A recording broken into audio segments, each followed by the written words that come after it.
ముఖ్యంగా సిగాచి ఘటన జరిగి ఇవాళకి దాదాపు నెల రోజులు పూర్తిగా వస్తా ఉంది.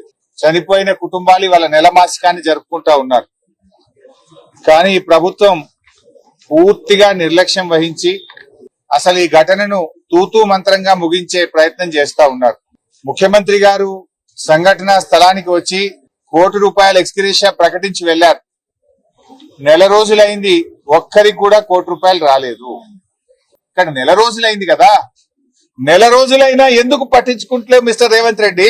తీవ్రంగా గాయపడ్డ వాళ్ళకి ఇక్కడ కూడా 50 లక్షలు ఇవ్వండి, 25 లక్షల రూపాయలు తక్కువగా గాయపడ్డ వాళ్ళకి ఇవ్వండి, చనిపోయిన కుటుంబాలకు వెంటనే ₹1 ఇవ్వండి.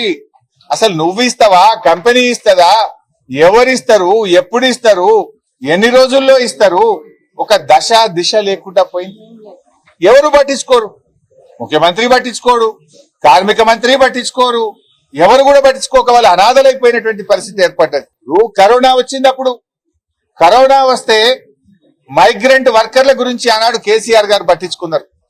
కేంద్ర ప్రభుత్వాన్ని రైళ్లు పెట్టండి అంటే రైళ్లు పెట్టకపోతే కేసీఆర్ గారు రాష్ట్ర ప్రభుత్వ డబ్బుల చేత రైళ్లు పెట్టి వాళ్ళకి అన్నం పెట్టి చీఫ్ సెక్రటరీని కూడా మంత్రులను రైల్వే స్టేషన్ పంపించి వాళ్లను రైలు ఎక్కించి బీహార్ కు, జార్ఖండ్ కు, ఛత్తీస్గఢ్ కు, ఒరిస్సాకు, స్వంత రాష్ట్రాలకు పంపించింది.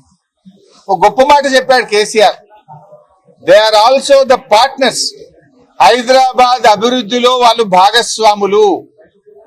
వలస కార్మికులందరూ కూడా మా బిడ్డలే, మా హైదరాబాద్ అభివృద్ధిలో వాళ్ళు భాగస్వాములు అని కేసీఆర్ చెప్పారు.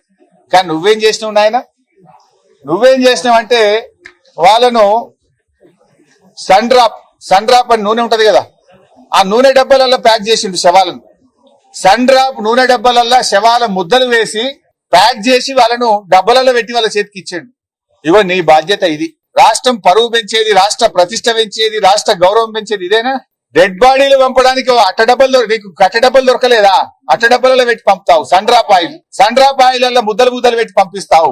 కేసీఆర్ ఏమో ఈ రాష్ట్ర గౌరవాన్ని పెంచి వలస కార్మికులు కూడా నా తెలంగాణ అభివృద్ధిలో భాగస్వాములు, ఆ బిడ్డలను నేను కాపాడుకుంటా అని చెప్పి వాళ్ళకు బియ్యం ఇచ్చి, అన్నం పెట్టి, రైళ్లు పెట్టి, స్వస్థలాలకు పెంచి వాళ్ళను కాపాడుకున్నాడు కేసీఆర్. కానీ నువ్వు వాళ్ళు వలస కార్మికులని వాళ్ళకి ఎక్స్గ్రేషియా ఇయ్యవు, కనీసం డెడ్ బాడీలను కట్టడబ్బలలో పెట్టి గౌరవప్రదంగా ఇచ్చి ఇయ్యవు. నువ్వు ఇంత అమానవీయంగా వ్యవహరిస్తావా మిస్టర్ రేవంత్ రెడ్డి అని నేను అడుగుతా ఉన్నా.